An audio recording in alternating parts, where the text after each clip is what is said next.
Dave Canales, the new head coach of the Carolina Panthers, is a very dangerous man at this point in his tenure as the head coach of the Carolina Panthers, because he doesn't look at his players as friends. He doesn't look at his players as co-workers. He don't know those people. Dave Canales is appropriately a ruthless, cold-blooded businessman to start his term as the Panthers head coach. He obviously spoke to the media yesterday, big press conference at the NFL Combine. Then there were media breakouts, little offshoots. And one of the things he said at the Combine should strike fear into the hearts of current Panthers players. But it's, for lack of a better term, necessary for the Panthers to get where they want to go. We have the audio for you. Here's Dave Canales yesterday at the Combine. So I truly believe that we should take every position on our roster after every season, and we should say, can we get better here? Or do the people that we have, or the players that we have, can they improve more from where they were at the year before, and kind of measure, really take a good, honest look at that, position by position, and challenge it. Challenge the roster in the draft, challenge the roster in free agency, and I'm not afraid to say that. And that should always be true, so that we never get complacent, with the guys that we have, although we love them, although we're excited about them. And I'm still learning, the Carolina Panthers as I've been watching film. Now, I have the benefit of not having the emotional connection to a lot of these guys, so I can come in objectively and just say, that's good enough, that's not good enough. And I don't want to get into specifics about who I'm talking about in that regard. But that is my advantage right now. So I just come here with really an open mind for how to improve our roster, before I have all these relationships that I built. Shout out to Vashti Hurd of Carolina Blitz for getting that audio. Great work there. And shout out to Dave Canales for putting everybody in check. Everybody on notice. He has the benefit of not having an emotional connection with the players. He's going full Junction Boys this offseason. He's going full, you're not a name to me, you're a number on the roster. And I will decide if you have value to us or not. I'm going to break you down to build you back up. He essentially said, my advantage this offseason is I don't care about these guys. Now, he didn't say it exactly like that, but kind of. My advantage is I get to treat them like a number, while other coaches think of their guys like people because they know them, right? He's appropriately cold-blooded. Nobody's job is safe, and I'll cut you because I don't know you. Objectively, we're all human, right? If you have to fire somebody and it's the first time you met them, it's going to stink, right? It's still going to be like, darn, I wish I didn't have to do this. But if you had to fire somebody who you went to battle with, if you had to fire somebody who worked down the hall from you and you knew their kids' names and you knew, where their house was and that they just put in a pool that they're still financing, and if you knew all that about them, it's going to be more difficult. Dave Canales is like, I don't know these guys. I don't know them. I don't know if they just put their kid in private school. I don't know. I'm not going to have that on my conscience. My advantage is I get to treat them like a number.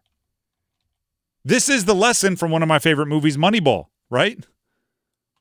When Jonah Hill's character is learning from Brad Pitt's character how to cut somebody, and he's like, it just needs to be, hey, listen, we appreciate what you've done. You're done. You're cut. Call this person. They're going to get you set up to get moved out. Yeah, or we just traded you. Here you go. And then Jonah Hill does the little mock one, and he's like, the player, what are you doing? I have kids. They just started a new school. And Jonah Hill's like, well, I wouldn't move them in during the school year. I'd wait till the summer. Yeah. Brad Pitt's like, what are you doing? Yeah. Just cold-blooded. Dave Canales can be more cold-blooded here.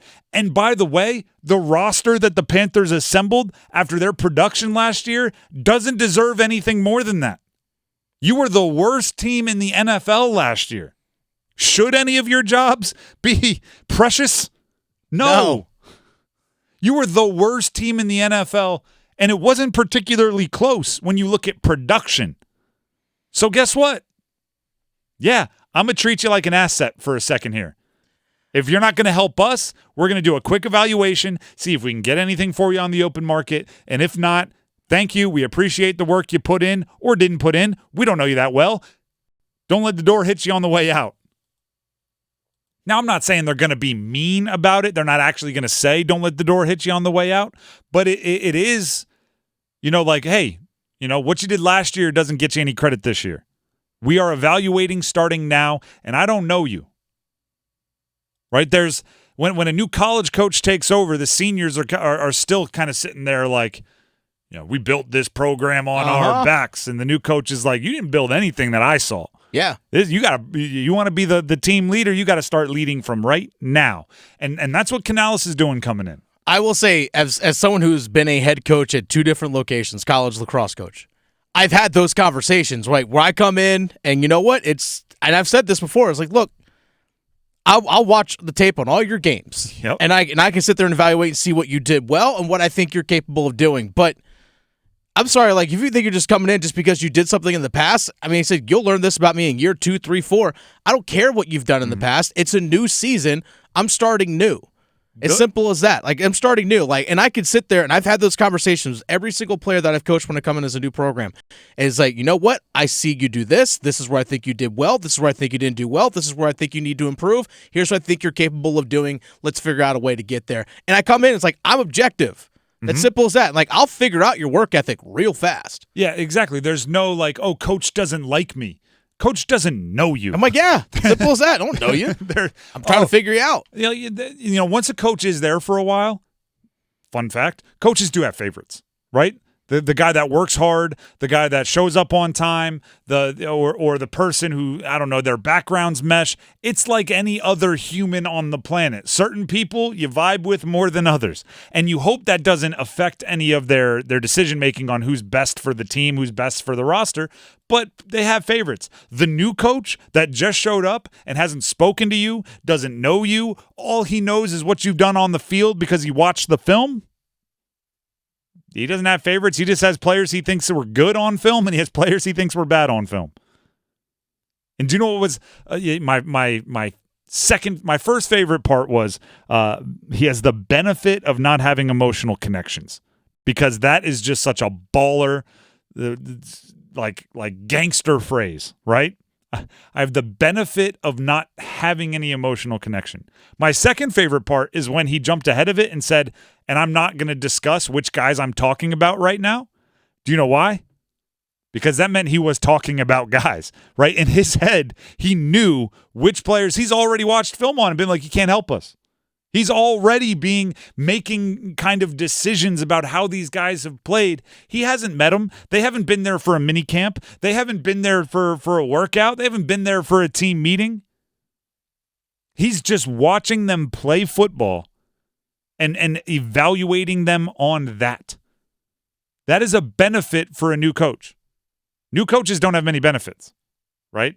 Lack of familiarity, having to implement a new system, heck, not knowing where their favorite restaurant is in town. Like, they have a lot of obstacles. There's not a routine, all those sorts of things. They got to get to know people. But one of the benefits is they don't know people.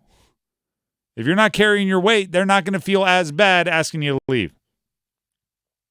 If you worked with somebody for 30 years and you were there for all the good times, you can mess up a few times and still stick around. You know what I mean?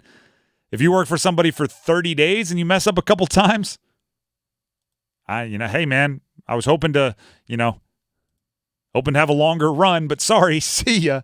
That's how it can be.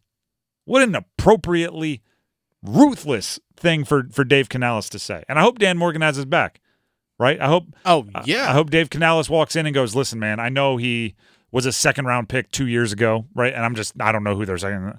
I'm just saying, like, I know we gave him $6 million in the offseason. I know he's still got 2 years left. Before I knew any of that, when he was just number 57 on the roster, I didn't like him. I don't think he can help us.